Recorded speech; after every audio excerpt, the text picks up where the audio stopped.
안녕하십니까? 오늘 공부할 내용은 에스더죠. 에스더서를 공부하게 되겠습니다. 지난 시간에 말씀을 드린 대로 에스라, 느헤미야, 에스더 이 세 책은 같은 시기에 기록된 책들입니다. 여기다 하나 더 붙이면 이제 다니엘서가 하나 더 있는데요. 그건 선지서에서 공부하게 되겠고, 일단 역사서 17권 가운데 에스라, 느헤미야, 에스더 이 세 권은 모두가 같은 시대, 포로 이후 시대에 기록된 책입니다. 근데 두 가지, 에스라와 느헤미야는 고국으로 돌아온 사람들의 이야기고, 에스더서는 페르시아에 남았던 사람들의 이야기입니다. 에스더서의 내용은 포로되었던 땅 페르시아에 남아있는 유대인들이 수산성에서 겪었던 일들, 수산성은 페르시아의 수도입니다. 그 일들이 기록되어 있습니다. 본서의 중심 메시지는 하나님의 섭리를 가르쳐 줍니다. 섭리라는 말이요, 이 말은 합성어입니다. 프로라는 말과 비데오라는 말. 프로라는 말은 앞으로, before 그런 의미고요. 그 다음에 비던스는 비데오라는 말입니다. 그러니까 합치면은 미리 내다본다라는 그런 말이죠. 그죠? 미리 내다본다. 하나님께서 유대 민족의 미래를 내다보시고 그들을 위해서 준비하시고 돌보시고 구원하시는 그 모든 과정을 섭리라 이렇게 말을 합니다. 섭리.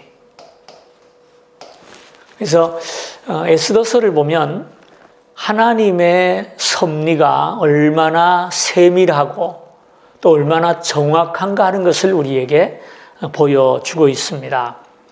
이 에스더서는 누가 기록했는지는 알려져 있지 않습니다. 아마 에스라서를 기록한 에스라가 기록했을 것이다 라고 추측은 하지만 정확한 저자는 나와 있지 않습니다. 요즘 우리가 주일날 에스더서를 제가 강의하고 있는데요. 에스더서에는 몇 가지 특징이 있죠. 그건 뭐냐면은 첫째는 하나님의 이름이 나타나 있지 않다라는 겁니다. 하나님, 여호와 이런 단어가 하나도 나와 있지 않습니다. 그러나 메투엘리는 그의 이름은 나타나 있지 않지만 그의 손가락, 그의 손길은 나타나 있다 이런 얘기를 한 적이 있어요. 에스더서를 보게 되면 하나님의 이름을 들먹이지 않으면서도 하나님의 그 섭리와 구원의 역사를 아주 세밀하게 우리들에게 보여주는 책이다라는 것을 우리가 발견하게 됩니다. 좀 우리가 신앙생활하면서 하나님 입으로는 참 많이 하는데 예수님 말씀처럼 날들어 주여 주여 한다고 다 천국에 들어갈 것이 아니라 그랬거든요. 입으로 떠든다고 해서 그것이 신앙은 아닙니다. 얼마나 그 사람이 삶 속에서 실천하느냐, 그것이 중요하죠. 에스더서를 보게 되면은 그 저자의 특징이 하나님의 이름을 내지 않으면서도 하나님의 손길, 하나님의 역사를 아주 자세하게 우리들에게 표현하고 있다. 오늘 우리 성도의 삶이 그랬으면 좋겠어요. 입으로는 하나님 하면서 전도는 많이 하는데 살아가는 모습이 전혀 아니니까 그것 때문에 교회가 어려움을 당하는 것 우리가 보고 있지 않습니까? 그 다음에 네 번째, 본서의 구조입니다. 본서의 구조는 단순합니다. 둘로 딱 나눠지죠. 1장에서 5장, 그 다음에 6장에서 10장입니다. 1장에서 5장의 내용은 히브리인들이 페르시아에서 당한 유대인들의 위기를 기록을 하고요. 그 다음에 6장에서 10장까지는 위기의 극복이죠. 무엇으로? 하나님의 은혜로 극복하는 이야기입니다. 5번에 보면은 일무일벽 특징이 나와 있는데 이것을 읽어가다 보면은 자연히 그 구조에 대한 내용들이 나오게 됩니다. 제일 먼저 등장하는 인물이 아하수에로 왕이죠. 아하수에로 왕은 페르시아의 왕으로서 일반 역사에서는 크세르크세스라고 하는 이름으로 등장합니다. 아하수에로는 히브리식 발음이고요. 크세르크세스는 헬라식 발음입니다. 그러니까 동일 인물이라는 것을 기억하시면 되겠고요. 이 아수에로 왕이 통치하던 시기는 BC 485년에서 465년까지 통치합니다. 에스더의 첫 절에 보면은 아수에로 왕이 통치했던 나라가 엄청난 나라였다는 것을 보게 돼요. 인도에서부터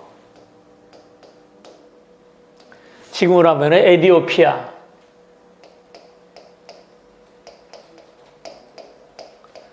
이게 엄청 큰 나라입니다.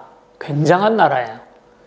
세계 역사 가운데 가장 큰 나라가 페르시아가 아니었나 생각을 하는데요. 그래서 127도, 우리나라는 조선 8도라 그러잖아요. 아수르 왕의 국가도 컸지만 그만큼 그 왕의 권세라든지 통치권이 엄청났다는 것을 보게 됩니다. 그리고 두 번째 인물이 등장하는데요. 와스디라고 하는 여자죠. 와스디라는 이름의 뜻은 아름다운 여자라 이런 뜻을 가지고 있다 그래요. 왕이 자신의 위용을 자랑하기 위해서 큰 잔치를 엽니다. 127도의 모든 왕들을 초청해가지고 잔치의 마지막 날 왕후를 부르죠. 나와서 당신의 아름다움을 이 사람들에게 보여주시오라고 이제 초청을 했는데 왕후 아스디가 그걸 거절합니다. 왜 거절하느냐? 그건 속을 알 수 없지만 여성의 아름다움을 술자석의 유흥으로 사용될 수 없다는 것이겠죠. 아마 그런 의미에서 이 와스디는 최초의 페미니스트가 아닌가 그런 생각을 합니다만은요. 어쨌든 간에 그 여자는 용감하게 왕의 요청을 거부합니다. 그로 인해서 왕후의 자리가 폐위가 되고 쫓겨나게 되죠. 그래서 아하수에로 왕이 독신이 되게 되죠. 이 모든 과정이 에스더서의 1장을 장식을 하고 있어요. 왜 이런 이야기를 장황하게 썼을까? 여기에 이제 하나님의 섭리가 있는 것입니다. 그것은 뭐냐 하면 장차 유대인들이 페르시아에서 당할 대학살의 위기, 그 위기를 하나님은 미리 내다보시고 그 학살로부터 유대인을 구원하기 위해서 포석을 두는 겁니다. 어떤 포석입니까? 왕궁의 왕비를 내어보내고 그 자리에 에스더라고 하는 오늘 본문의 주인공이죠. 에스더를 그 자리에 앉힘으로써 유대인들을 구원할 포석을 하나님께서 놓으시는 것이죠. 여자가 주인공인 성경이 룻기와 에스더 이 두 성경이 여성을 주인공으로 삼고 있습니다. 그런데 재밌는 것은요. 룻은 이방인이죠. 모압 여인입니다.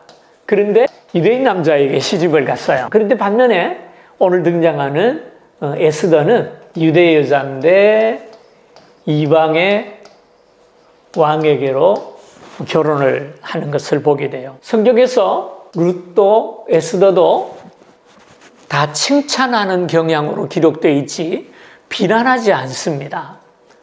이방인과 결혼한 유대 남자 보아스도 비난하지 아니하고 에스더와 결혼한 이방 왕이로서 에스더와 결혼했을 때 에스더도 비난하지 않습니다. 이 뭘 우리에게 보여줍니까? 하나님의 구원은 유대인과 이방인을 막론하고 모든 사람에게 허용되어 있다는 사실을 우리에게 보여주는 것이죠. 이 에스더는 전쟁통에 고아가 되었어요. 부모가 없어요. 그래서 삼촌이었던 모르드게에게 입양이 되어서 자라났다고 합니다. 그런데 에스더는 외모가 성경의 외모만이 아니라 내모도 마찬가지입니다만요. 굉장히 아름다웠다 그러죠. 그래서 페르시아의 아수에로 왕과 결혼을 하게 되는, 그래서 페르시아의 왕후가 되는 그런 역사가 기록되어 있습니다. 참 놀랍죠? 포로로 끌려온 유대인의 딸이 고아로 자라서 삼촌에게 입양되어 가지고 컸는데 그 큰 제국, 그들을 포로로 끌어왔던 페르시아 제국의 최고의 왕에게 시집을 갔다. 그래서 왕후가 되었다. 믿을 수 없는 이야기예요. 참 믿기가 힘든 이야기예요. 예? 그러나 역사가 그것을 증명하고 있는 것은 사실입니다. 하나님의 역사는 그와 같은 것입니다. 아무리 내가 흙수저를 물고 나왔다고 해서 우리가 낙심할 이유가 없고요. 내 자녀에게 물러줄 것이 없다고 너무 걱정하지 마세요. 자녀에게 올바른 믿음만 바로 심어준다면 에스더가 될 수도 있고 다니엘이 될 수도 있고 모르드게가 될 수도 있는 겁니다. 그 다음 네 번째 등장인물이 모르드게입니다. 에스더의 삼촌으로서 에스더를 입양하여 키워준 사람이죠. 이분은 유대인임에도 불구하고 페르시아의 관리가 되었어요. 왕궁에서 일을 하고 있었어요. 그런데 이제 중요한 것이 그 당시에 총리로 임명받은 하만이라는 사람이 나오는데요. 왕이 하만을 총리로 임명을 하고 모든 권한을 그에게 위임을 하고 모든 백성이 이를 존경하라고 얘기를 해요. 그런데 모르드게는 하만이 왕을 아련하려고 왕궁에 들어올 때 인사를 안 하는 겁니다. 왜 인사를 안 했을까? 오늘 그 교재에 보면 신명기 5장 7절에 10절을 적어보자 그랬는데 거기에 내용을 보면은 우상 숭배에 대한 이야기가 나와요. 모르드게는 하나님을 섬기는 사람이었기 때문에 우상에게 절할 수 없었다. 그러면 하만이 우상입니까? 아니죠. 살아있는 사람이잖아요. 살아있는 사람이니까 당연히 절을 해야죠. 왜? 상관이니까. 총리라면은 절을 하는 게 당연한데 왜 안 했을까? 이게 하나의 좀 수수께끼입니다. 그 실마리가 이 하만을 가리켜서 아각 사람이라 그러거든요.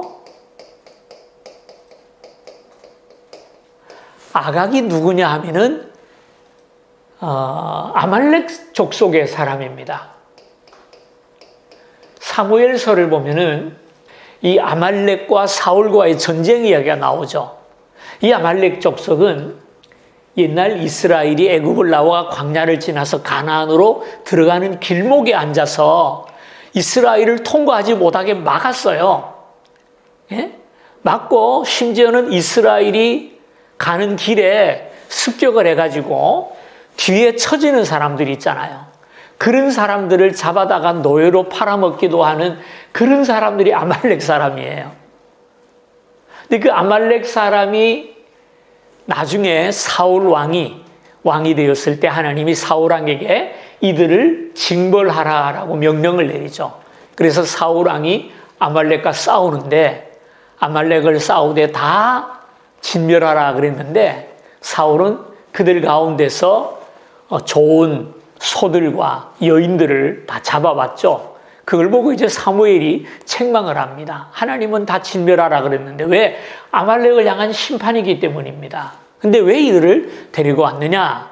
사울이 하는 말이 내가 하나님 앞에 드릴 제물로 가지고 왔다. 그래서 이제 사무엘이 사울 왕을 굉장히 섭섭하게 생각하고 그에게 책망하는 것을 보게 되는데요. 그때 이제 사울 왕이 아말렉을 쳐부수고 사로잡아온 아말렉의 왕의 이름이 나오는데 그 왕의 이름이 아각입니다. 그래서 사무엘이 아각을 죽이는데요. 그래서 이 아각 사람이라는 말은 이 아각의 자손 중에 한 사람이 아니었을까 그런 생각을 해보죠. 이것을 알고 있는 모르드게는 하만을 증오할 수밖에 없었고 하만도 이 사실을 알지 않았을까요? 그래서 기분 나쁜데 이 녀석은 들어갈 때마다 인사를 안 하네요. 불쾌하죠. 그래서 이 하만이 어떤 계획을 쓰냐 하면은 유대인들을 다 멸하려고 하는 그런 음모를 꾸미게 됩니다. 그 음모를 꾸미게 돼요. 그래서 이 사실을 알게 된 모르드게가 에스더를 찾아가죠. 에스더를 찾아가가지고 지금 우리가 큰 위기를 만나게 되었다. 네가 어떻게 왕궁에 있으니까 왕을 잘 설득해서 이 위기로부터 유대인들을 구원하라, 이런 이야기를 하게 되죠. 그때 에스더가 무슨 말을 합니까? 아이고, 제가 지금 왕에게 부름받지 못한 지가 한 달이 됐는데 페르시아 법에 왕이 부르지 않은 사람이 왕에게 나갔다가 왕이 외면을 하면 끌려가서 죽는 거예요. 지위 고하를 막론하고 끌려가서 죽는 겁니다.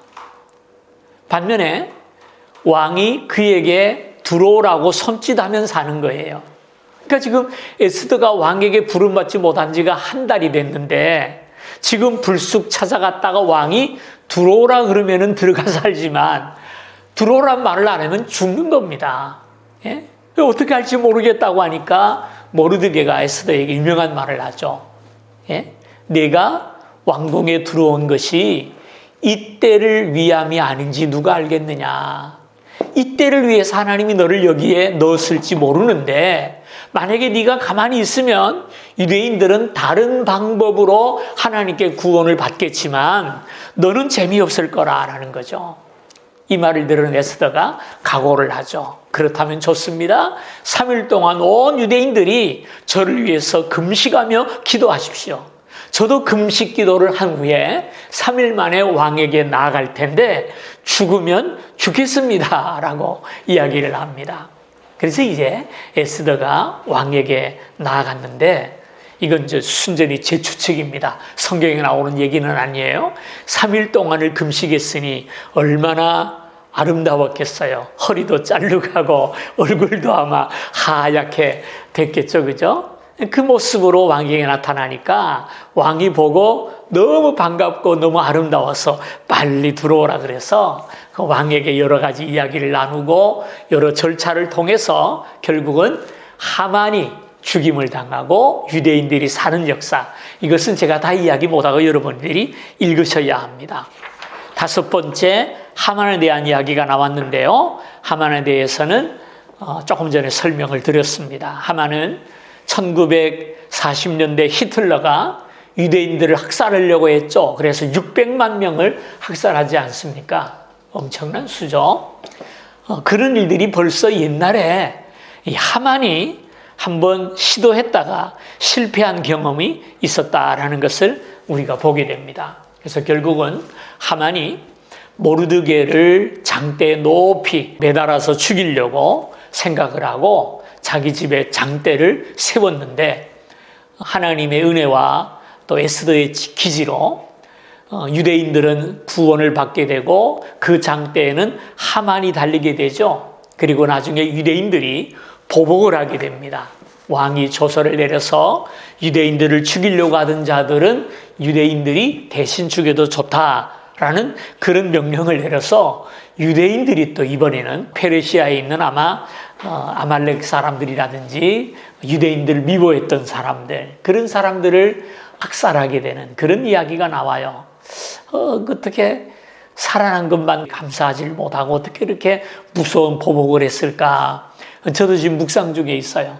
앞으로 설교할 때 잘 들으시기를 바랍니다. 혹시 설교 끝난 다음에 이 화면을 보신다면은 지나간 설교들을 찾아보시면 나오니까 그걸 보시면 되겠습니다.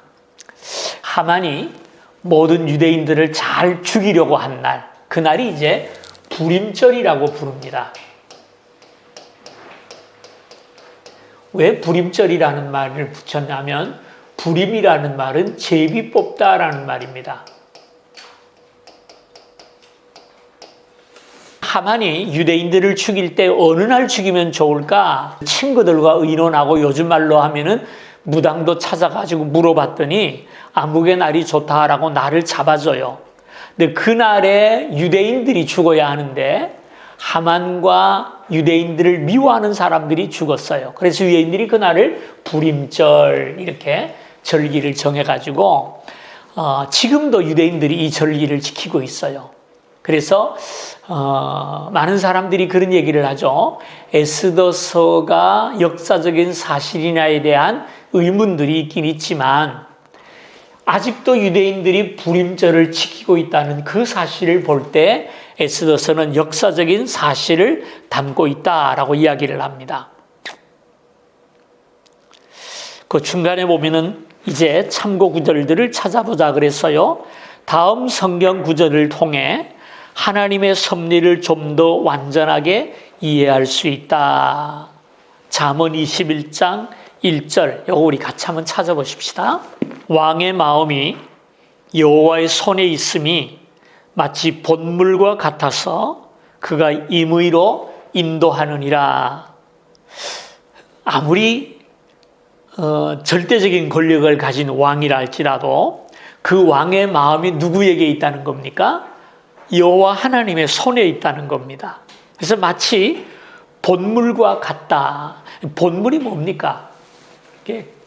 개천이 이렇게 흘러가는데 이렇게 제방을 막아가지고 물이 고여 있게 하는 거, 이걸 본물이라 그러잖아요. 이 제방이라면은. 그래서 제방의 문을 열거나 터뜨리면 이 물이 쏟아져 나가지 않겠습니까? 바로 그와 같다는 것입니다. 왕의 마음이 하나님의 손에 있기 때문에 하나님이 왕의 마음을 움직이면 아무것도 아니라는 거죠. 여러분, 세상의 모든 만물을 지으신 분이 하나님이시고 온 세상을 주관하시는 분도 하나님이심을 믿으셔야 돼요. 그렇기 때문에 우리 그리스도인에게는요, 능치 못함이 없는 겁니다. 하나님 앞에 아뢰고 하나님의 마음만 움직이면 왕의 마음도 본물처럼 터뜨릴 수 있고 막을 수 있는 우리 하나님께서 우리 앞에 모든 일을 해결하시고 우리의 걸음을 인도해 주시는 것입니다. 그래서 우리 믿음의 성도들이 에스더서를 통해서 우리가 받아야 할 교훈이 있어요. 하나님은 살아계시고 지금도 역사하신다. 하나님께서 말씀하시고 하나님께서 원하시는 일은 능치 못함이 없다는 사실이에요. 그 대제국의 총리가 유대인 몇만 명 안 되는 거 다 쓸어버리는 거, 그 당시로서는 쉬운 일이에요. 지금은 어렵겠지만. 예? 그런데 그 일을 하나님께서는요, 차근차근 준비하셔서 한 유대인의 포로 여성의 손을 통해서 뒤집어 버리십니다. 악인의 모든 계교를 무너뜨리시고 하나님의 백성을 지키시는 모습을 우리가 보게 되죠. 그래서 우리가 에스더를 통해서 우리 믿음의 사람들이 세상에서 염려할 게 없구나. 하나님만 허락하시면 능치 못함이 없다는 사실을 꼭 기억하시고 사셨으면 좋겠어요. 제일 밑에 줄을 보십시다.